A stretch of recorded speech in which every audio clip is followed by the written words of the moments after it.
Welcome back, guys, to my channel. This is Maximum Gameplay, and today we will talk a little bit more about YouTube streaming service. And this is a follow-up for my first video, and you can go and check it out in my profile. I would recommend so because it talks about the announcement of YouTube streaming service plus the copyright notifications that you may end up with.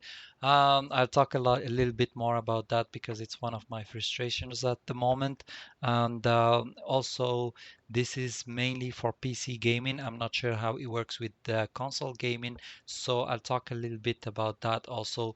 But what I wanted to say is I promised in my previous video that I will show you the best way of how to use those encoding softwares uh, and how to get it for free instead of paying for it. Because if you're a non-experienced streamer, you will maybe be misled by YouTube website that is promoting basically payable softwares in order to make those people make money. But like actually there is a free software out there. The irony of it, it's even better than those that you have to pay for. Unless you're a console gamer, and I'm not sure how it works with console gaming. I know they have like their own streaming services, but unless you need like a capturing card or something like that, that's not my expertise. But today I'm just gonna show you the best way of how to set up your streaming services and how to end up with the smoothest streaming possible. So first of all, as you know, like you'll have to go to the YouTube gaming portal, and basically your channel will display at the top right, and it says go live. So once you click there, it takes you to the YouTube page that's basically telling you that you're offline, which is pretty normal because you're not streaming yet. And also a couple of other details, such as putting the title for your stream and also the description of your stream, couple of other options, such as monetization that I never selected because I'm really afraid of copyright strikes, and also cards in case you want to orient your audience towards a couple of other videos that you have on your YouTube channel. So please check it out. And also the right side of this panel is basically a dashboard that shows you what are the things to consider before starting to stream. Don't forget, guys, this is the beta version, so it's still at its early stage, and it's really early for us to judge or to end up like with bad review about YouTube gaming, but actually just to say that at the moment I'm having a good and then a bad experience that I will talk about in this video as well. So once you click on the first tab that says setup encoding software, it sends you towards like a guide on which types of softwares you'll have to use. And it's funny because YouTube is trying to promote whatever you have to pay for first, but it says clearly that Xbox, PlayStation, and Wii U gameplay is being recorded using, for example, Elgato Game Capture HD 60, which is most probably a very good software because I never tested them, but you have to pay for it, unfortunately. Now, the other two softwares, such as XSplit Broadcaster, is very well known by the Twitch users, but I've never really used it because it's also not free. It has a free version, but it's super limited, so which annoys me a lot. And there are a couple of others that they claim being free versions available, but they are too complicated to use, so I didn't really want to go there.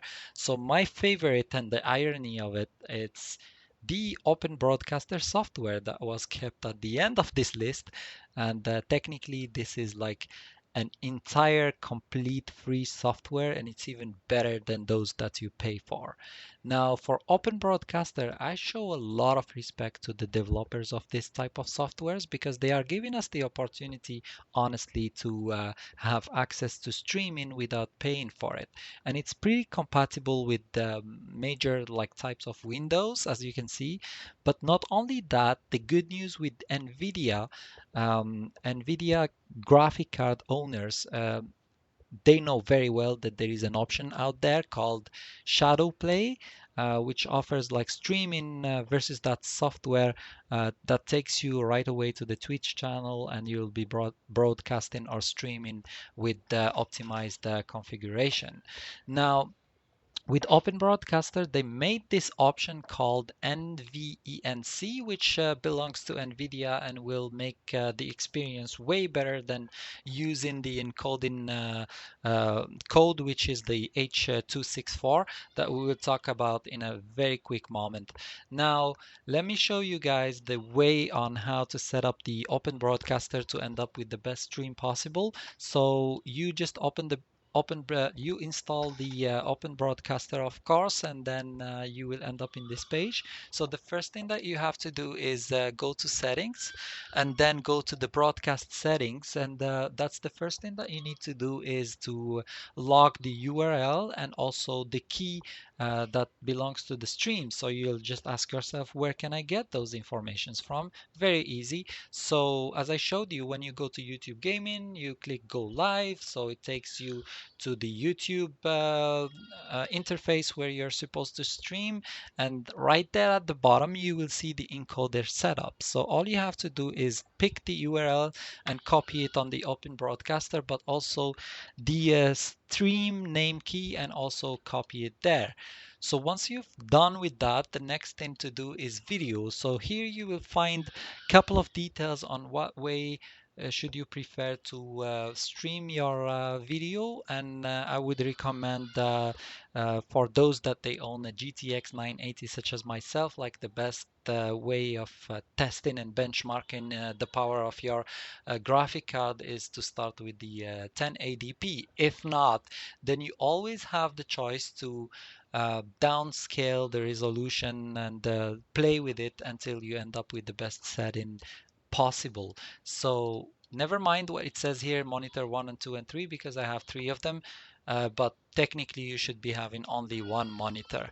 The next thing that you should double check is also the encoding um, details. And here, for example, you have two options. You have the encoder, which is the 264, and a lot of people are using that. Unless you're an Nvidia graphic card owner and you never tested it, go for an NVENC. This is way better because what it does, like, it takes the power of the GPU instead of using your CPU. Unless you have a monster computer out there that have like a big CPU, then go for it. Otherwise, like, your GPU is supposed to take the weight and the heaviness of the stream out of your CPU to give it to your GPU instead. And it's a way better experience based on whatever I tested. So the max bit rate, based on YouTube recommendations, it's like 4,500. Unless you have a lower internet speed, then possibly you will get a different notification that tells you about your max bit rate. So you'll have to adjust it there. Now, if you are asking the question like, where is my internet connection? It's 350 megabytes per second, so it's pretty like fast, but the upload is at 20 megabytes per second only. So still very good for streaming. I believe all you need is just 5 megabytes, but technically I started streaming when I had like an internet connection of 10 megabytes plus. So I never really tested it with 5 megabytes, but a lot of people are saying like 5 megabytes is really well optimized for streaming. Now, the advanced tab is also giving you a couple of other options. So since I picked the NVENC preset, so I removed it from automatic and I put it under NVIDIA default. This is way better because I tested both and I end up with better results on there. The latency tuning factor, it's recommended by YouTube to put it as 20, but it again depends on the notifications that you get on the same websites. And what I say by notifications is basically when you start streaming, you will find a bunch of notifications that will appear at the bottom of this page that shows you like a couple of recommendations on how to set up your broadcast to make it even better. Now, if you pick the other encoding system, which is this one instead of the NVIDIA one, then you will end up with different, of course, you will end up with different presets. That is the CPU um, power under the encoding system of 264. And basically, the way it works here is ultra fast means that it's bad quality, but basically. But if you put it on medium, slow, or slower, the quality will increase dramatically, but your CPU will be disastrous, like unless you have really a good CPU out there. And the rest is the same, basically the same.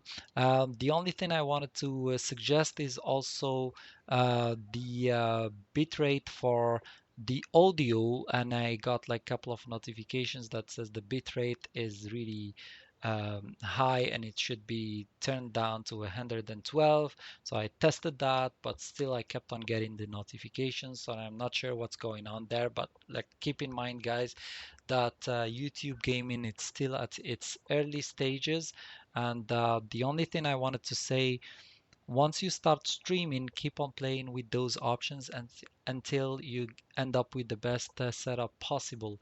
I hope this video helped you figure out a couple of things. So don't forget to subscribe and like my video.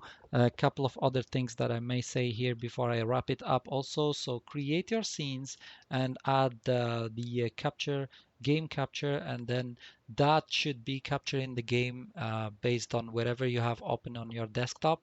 So press refresh and it will tell you which window you would like to capture or which game basically, and also a couple of other options such as the stretch image to the screen, which will fit the screen of your streaming to be on a full screen instead of windowed or whatever like that.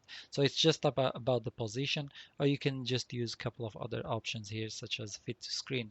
This software is really amazing. It offers a lot of opportunities and a lot of options. So you will learn by using it, and I wish you the best luck. If you have any questions or you find it difficult to use, please let me know in the comment box below, and I will definitely reply to you guys as soon as I can. Thank you so much again, and don't forget to subscribe, and I'll see you on my next video. Take care.